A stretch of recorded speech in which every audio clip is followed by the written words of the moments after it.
The 2026 silver collapse isn't coming. It's already started. Volkswagen just licensed 85 gigawatt hours of solid-state battery production. Toyota confirmed 2027 launch. Samsung's ramping up their 20 gigawatt hour facility. When you add up what these three companies need and compare it to what actually exists, the mathematics become impossible. 30,000 tons of demand, 25,000 tons of supply. The 5,000-ton gap represents the largest industrial commodity shortage in modern history. Let me prove it to you. If you're watching this channel, you know I've been tracking the battery silver crisis for months. Hit subscribe, because what's about to unfold over the next 18 months will reshape the entire automotive and technology industries. This isn't speculation anymore. The numbers are real, the timelines are confirmed, and the collision is inevitable. Let's break it down. Start with the supply side, because that's the constraint that makes everything else impossible. According to the U.S. Geological Survey, world silver mine production in 2024 was 25,000 metric tons. That's down from 25,500 tons in 2023. Global production is essentially flat and has been for years. According to the Silver Institute's World Silver Survey 2025, global silver mine production rose by just 0.9% in 2024 to 819.7 million ounces, which equals approximately 25,500 tons. Why isn't production growing faster? Because approximately 70% of silver is a byproduct of mining other metals like lead, zinc, copper, and gold. Only 30% comes from primary silver mines, where silver is the main product. That means when you mine lead or zinc, silver comes out as a secondary product. The economics of the lead or zinc mine determine whether that operation runs, not the price of silver. So even when silver prices go up, production does not automatically increase because the mining companies are making decisions based on the primary metal they are extracting. Mine development timelines make this worse. From discovery to production takes 7 to 10 years for a new mine. That includes exploration, permitting, construction, and ramp-up. Even if mining companies decided today to open new primary silver mines to meet battery demand, those wouldn't be producing significant volumes until the 2030s. But the demand explosion is happening right now in 2025 and 2026. Recycling provides some additional supply. Silver recycling rose 6% in 2024, reaching 193.9 million ounces, which is approximately 6,000 metric tons. That's a 12-year high for recycling. Industrial scrap provided the most significant increase, mainly from processing spent ethylene oxide catalysts. Higher silver prices encouraged more recycling in Western markets. But 6,000 tons of recycled silver against total demand of over 36,000 tons leaves a massive gap. Now let's look at the demand side, and this is where the math becomes terrifying. Total silver demand in 2024 was 1.16 billion ounces, according to the World Silver Survey 2025. That's approximately 36,100 tons when converted to metric tons. The demand fell 3% from the previous year, but that decline was driven by weakness in physical investment. Industrial demand actually hit record levels. The demand categories include industrial applications like electrical and electronics, photovoltaics for solar panels, 5G infrastructure, AI data centers, and medical devices. Then you have jewelry and silverware, coins and metals for investment, brazing and solder for manufacturing. Every category is consuming silver, but the category that's about to explode is batteries, and that's not fully reflected in the 2024 numbers yet because mass production of solid-state batteries hasn't started. Let me show you the battery demand calculation. Volkswagen's PowerCo just licensed 85 gigawatt hours of annual production capacity from QuantumScape.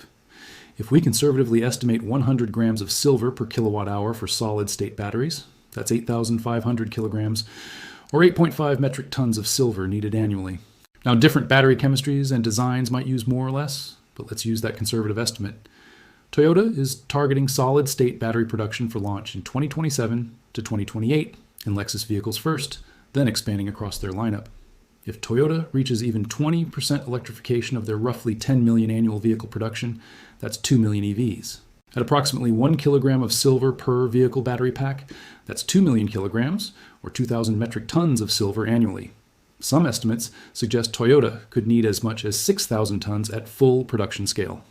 Samsung's battery division is developing solid-state batteries with approximately 20 gigawatt hours of production capacity targeted. Samsung supplies batteries not just for their own use, but for multiple automotive manufacturers. At 100 grams per kilowatt hour, 20 gigawatt hours equals 2 million kilograms, or 2,000 metric tons annually. But Samsung's actual battery production for all their customers could push this number much higher. Some analysis suggests Samsung's full solid-state program could need 14,000 tons of silver annually when you account for all their customer commitments and their target market share. Let's use conservative numbers. Volkswagen, 8.5 tons.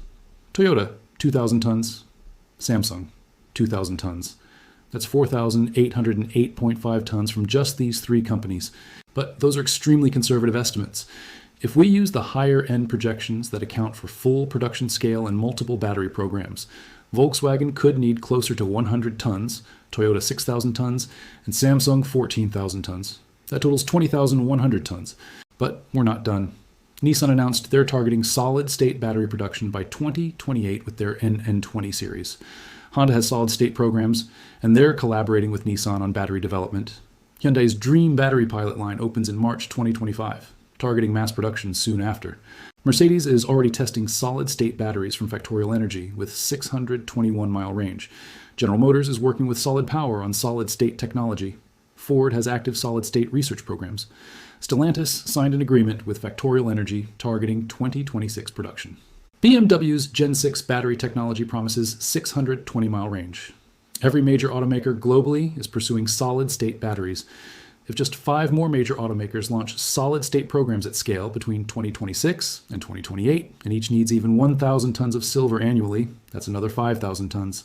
Add that to the 20,000 tons from Volkswagen, Toyota, and Samsung, and you're at 25,000 tons of silver demand just for automotive batteries. That equals 100% of current global mine production. 100%.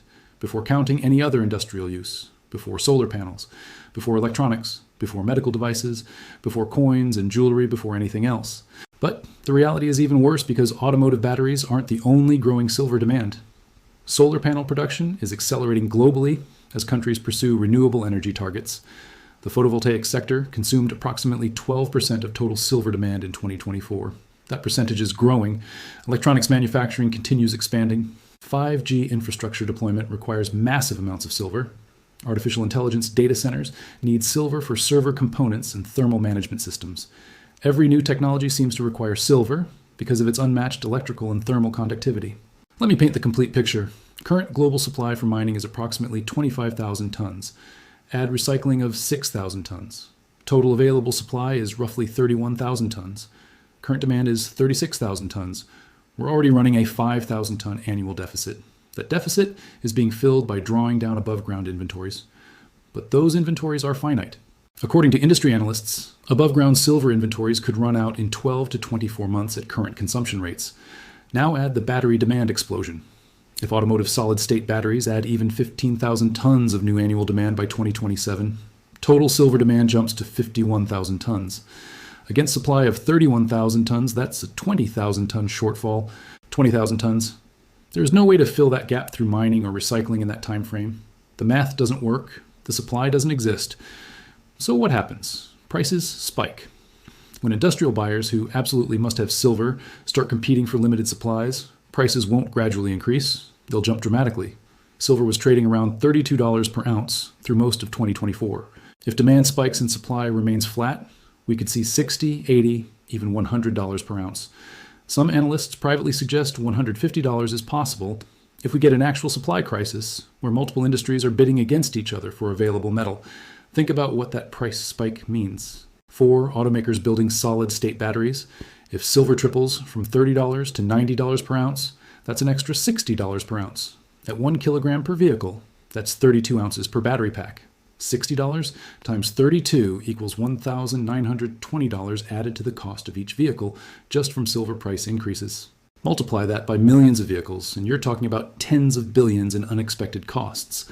Either automakers absorb those costs and destroy their margins, or they pass costs to consumers and price themselves out of the market. Production delays become inevitable. Companies will announce ambitious timelines, but when they can't secure enough silver at reasonable prices, those timelines slip. Toyota says 2027, Samsung says 2027. Volkswagen is ramping up now. I'd bet money that at least one of them delays mass production because they simply cannot get the silver. The PR departments will cite quality control or supply chain optimization. But the real reason will be they can't secure the materials. This creates massive strategic advantages for whoever moves first. The automaker that locked in long-term silver supply contracts years ago will launch on schedule with next-generation batteries.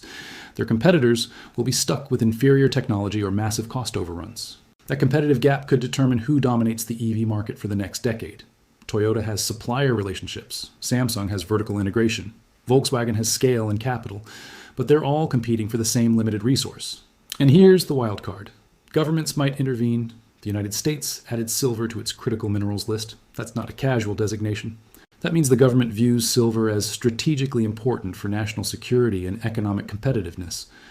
When governments start treating a commodity as strategic, they can impose export restrictions, stockpiling requirements, or allocation systems.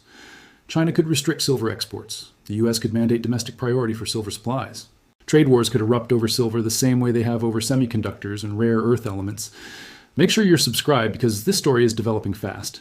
The 2026 timeline isn't some distant future scenario. We're less than 12 months away. Drop a comment and tell me what you think happens. Which automaker secures silver first? Which one gets left behind? Does the government intervene? How high does silver go? I want to hear your predictions.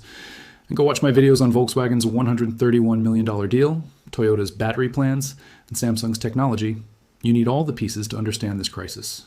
Thanks for watching, and I'll see you in the next one.